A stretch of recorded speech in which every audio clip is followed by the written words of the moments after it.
Good morning and welcome to SimWorld Today, a Friday edition, which means Rick Blaze is back in the building. Good morning, Rick. Happy Friday, and how are you? It is Friday, my day to play. Marshmallow was good. A lot of things are good. We're going to talk a lot of basketball, but real quick, I'm curious. You watched Penn State and Notre Dame last night. Do you have any immediate thoughts on that one? I mean, I caught a little bit of it. I mean, if you took the under in that one, you came out smelling like a rose. Defensive fight. Congratulations to Notre Dame. Hey, the coach Were you? Freeman is now on his way to the Yeah, NFL. He just put himself in that position. you're not wrong on that. Were you rooting for someone? I feel as if in this new age of sports, No, if you I didn't talk really about it, you have a can't really dog in the root. fight. I didn't really have a No, dog I in would the have. fight. Just looking at, just watching. The I real wouldn't have game starts minded today. seeing. The real game starts Well, today. Penn State, Ohio State, or not Penn State, Texas, Ohio State tonight. Wouldn't have minded seeing Penn State get in. The team that has not made it to a national championship game in a long time. Would have been nice to just see that power return, but tough decision on that interception by Drew Aller there with under two to go. Don't like that one. All right, let's get to some college hoops, some pro hoops. Let's start on the pro side, where Cooper King Cross, 2 nights removed from a pretty substantial effort. He's had a fantastic season. He's in the running to be the number one pick in the upcoming SWBA draft. So, question is, who would you consider to be the best fit for Cooper Kingy Cross next season? This is a no-brainer to me. I mean, he's playing at Maryland right now. Uh, let's just go right down the street, the Washington Wizards. Let's get him to Washington. He's already in the area. He's already from the area. He's must-see TV. He'll be their version of LeBron James getting drafted by Cleveland from Ohio. That is that type of thing for them. Now, is he going to be? I'm not saying he's a LeBron James player. I'm not saying. I'm just saying he's going to put butts in the seats day one for the Washington Wizards. The Washington Wizards hasn't been relevant in quite some time, probably since they were the Washington Bullets. That's how long it's been for them. CKC, Washington Wizards, a great marriage. Guaranteed put butts in the seats. I like that. I like that for him. I can get on board with that one. I think any of these teams that are at the bottom of the draft or of the league, whether it's Washington, New Orleans, Toronto, Charlotte, Utah, I think all of those teams really would benefit. And I would caveat before I say it by saying I don't know that you definitely should not let your current roster dictate the type of draft picks that you take or the best fit. That being said, the roster construction for Washington makes me a little bit concerned just because of how many guards that they've brought into that organization. You got Koulibaly, who's a really nice guard. If he can be an off ball, I think that would fit. But you got to deal with Jordan Poole's contract, and I do think that there is value in what San Antonio Spurs showed us is that you really clear out a roster that does not have any repetitive parts to your star. And for that, I would take Utah because you've got Lauri Markkanen already in place that you can immediately create a 1-2 combination for. Lauri Markkanen has not had a good season. There's always going to be the rumor floating above his head that he is going to get traded, but you at least have a guy, a stretch five or a modern day four that you can put next to Cooper King Cross, and you right away have a offensive guy that is not overly ball dominant, right? If you go to Washington, you've got Jordan Poole, who's overly ball dominant. You go to New Orleans, as it's currently constructed, you've got DeJounte Murray, you've got Zion, you got Brandon Ingram. If anybody can actually stay healthy, Toronto's got Scotty Barnes, who's really going to dominate. Charlotte has got LaMelo Ball. To me, give me some opportunity where the floor is cleared for Cooper King Cross and Rick. I think that's Utah. I mean, that's not. I mean, that's not bad. The only thing is, I feel how the players feel.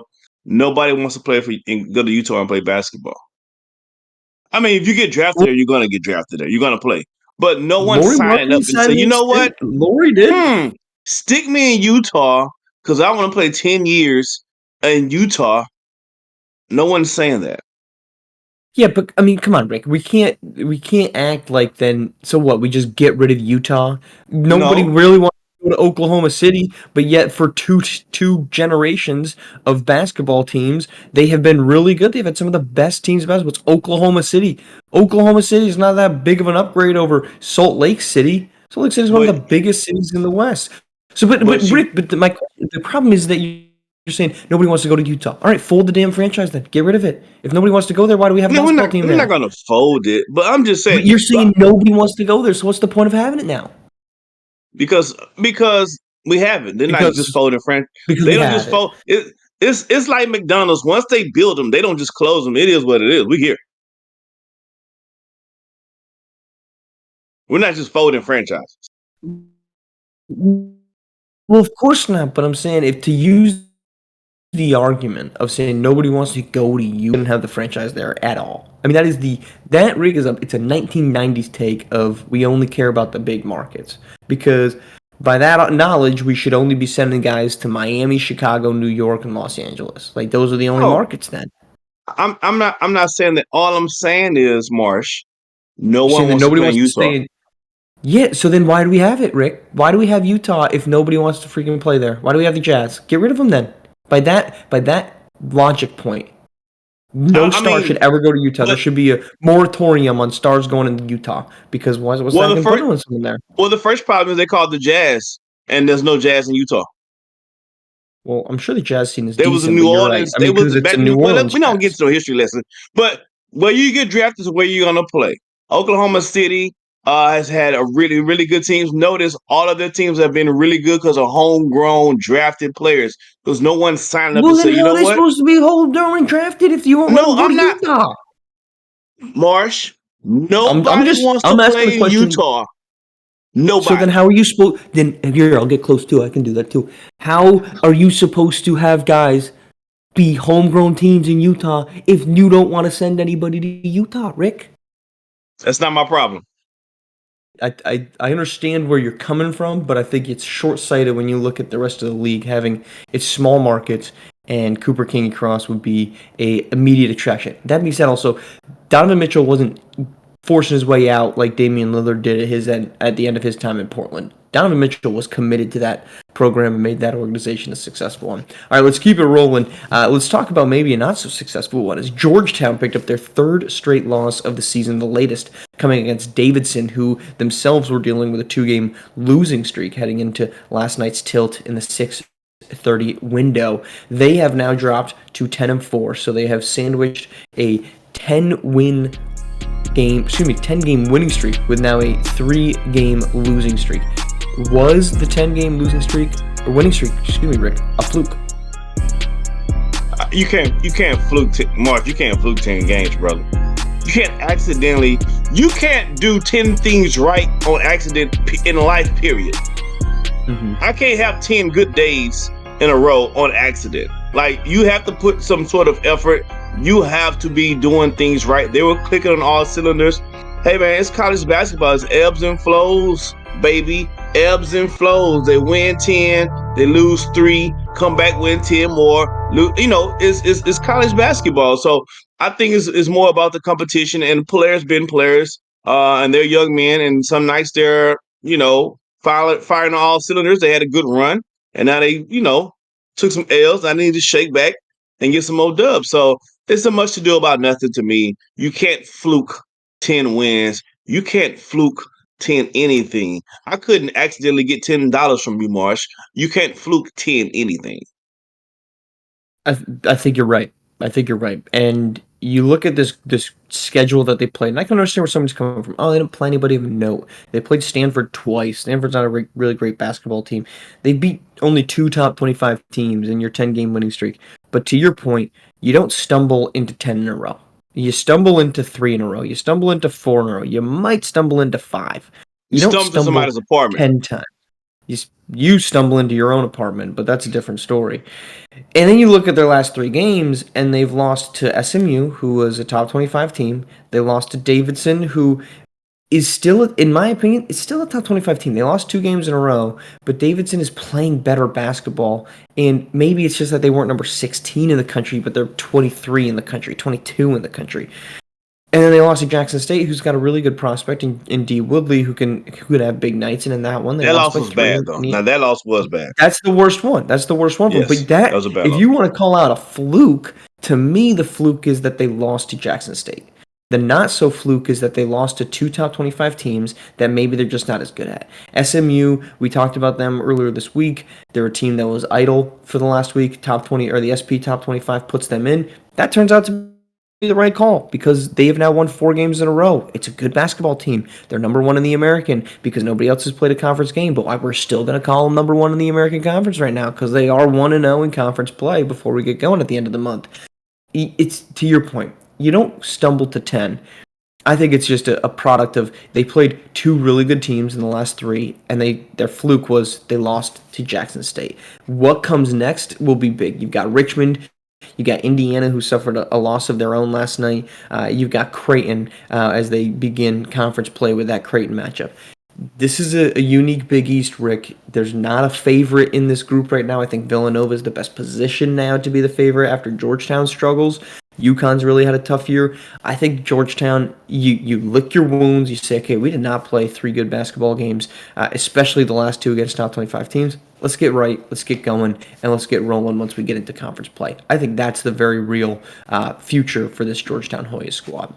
All right, let's get to a little break time, which is that of the Alabama Crimson Tide and Duke Blue Devils, as Alabama and Duke will not play a game from the end of December to the end of January. These are our top 2 teams in the nation. They have not had to back up that claim for 4 weeks now, or they won't have to. Is that good or is that bad, Rick, for Alabama and Duke? I think it's fantastic. You give these guys an extended period of time to rest. It's not like they're not gonna be playing basketball. They're gonna stay in shape. They're gonna keep running. They're gonna go with game plans. They're gonna continue to improve and practice. But you about to come into conference play when you got your top guys like your DJ Childs, who's gonna be playing most of the game. If you can, he's had ankle injuries already this year. For Alabama, I think this is fantastic. When you think about their star, DJ Childs, get a chance to kind of rest that ankle, get it as close to 100% if it's not already.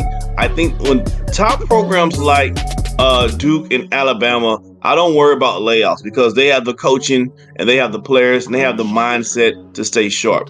Smaller schools, not so much, right? Now, there is an argument to say, hey, when you're winning, you want to just keep playing so you can keep winning. And they've been on some good winning streaks. But I don't think this affects them at all. I think it actually helps them down the road because now they come into the tournament play or conference play a lot fresher with the time off. When DJ Childs first suffered his injury about a month before the start of the regular season, and he comes back and it's announced right before opening night that he's going to be playing on that sprained ankle, there was a lot of people questioning, hey, this is a guy that should not be playing right now. He's got a bum ankle. He needs to be resting that. You need to get right. My comment was, you can get right now, which they will go from December 5th through January 22nd not playing a game. Sprained ankle, You did say that. Actually, you did say that. You need 4 to 6 weeks to get a sprained ankle right. Here's your 4 to 6 weeks. And somebody who could use getting right is DJ Childs. He has had his worst statistical season. He has not been shooting the ball well. He has not exhibited the same consistent burst that we saw from him during his high school prep days. To me, this is a great spot for Alabama, and you're going to kick things off with a tough test. You got Kentucky in your first game back on January 28th. Actually, that's after you get Auburn on the 22nd. You need all the get right that you can get. These teams are good, man. These teams are good, and you're not going to be able to survive the rest of the season by just going at the pace that both Alabama and Duke were playing at with the number of games that they were dealing with during the early parts of the season, Rick.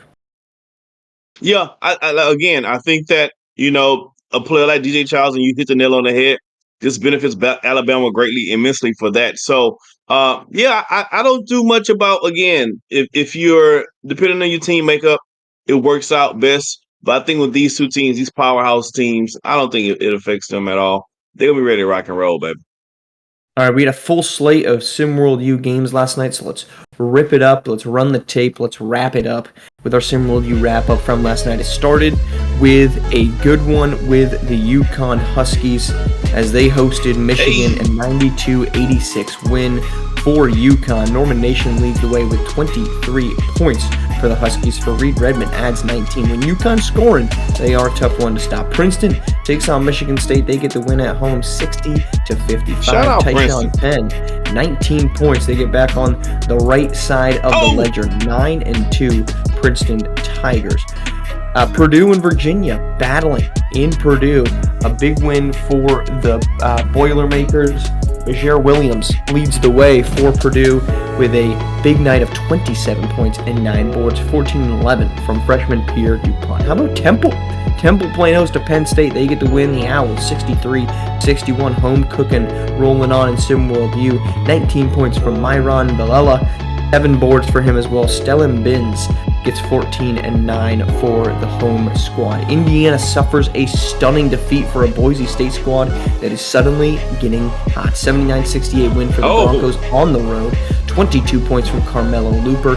7 boards in that one. Looper has a huge second half to lead Boise State to the win. Jackson State hosting San Diego State, and the Aztecs stumbling around. A 90-77 win for Jackson State. D. Woodley, a massive night. 44 points, 18-29 shooting. When he is on, and that's what that man can get rolling, they win that one. Iowa, Lamarian Sherwood, hello, how you doing?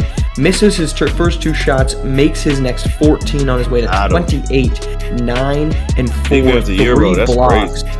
And the big man ends up powering Iowa to a 98-73 win. Iowa likely back in the top 10 next week. St. John's goes on the road. They get a win over Wichita State 62-60. Kaishan Ship hits a 3-pointer with 3.4 seconds left in the basketball game to lift St. John's to a victory. They hold off a Wichita State rally back.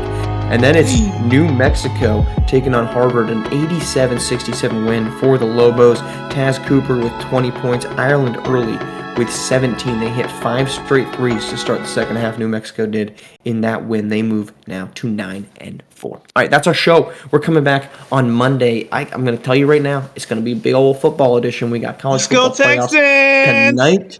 Rick clearly not invested in it. Then we've got postseason football in the SWFL over the weekend, Saturday, Sunday. So gear up. We've got 3 more days of this 4-day holiday. Actually, I think there's a Monday game, so we've got 4 more days of a 5-day holiday of playoff football on the horizon. Rick, I look forward to breaking it all down with you. Best of luck to your Longhorns. I hope that you have as good a night as you can possibly have, and we will talk to you. And best of luck to my Texans too on Saturday. Look, we could come back to a distraught Rick Blaze on Monday. We could come back to a static Rick Blaze. We're gonna be here to welcome that back in whatever form of Rick Blaze we get. So I'm gonna be on tilt, Marsh, one way. I'm going to be on tilt one way or the other come Monday. Yes, you got 2 chances at some type of happiness come Monday morning, and we're going to find out if you get that. So we will talk to you then, Rick. Appreciate everyone tuning in here on SimWorld TV, the only place you can see the game, be the game.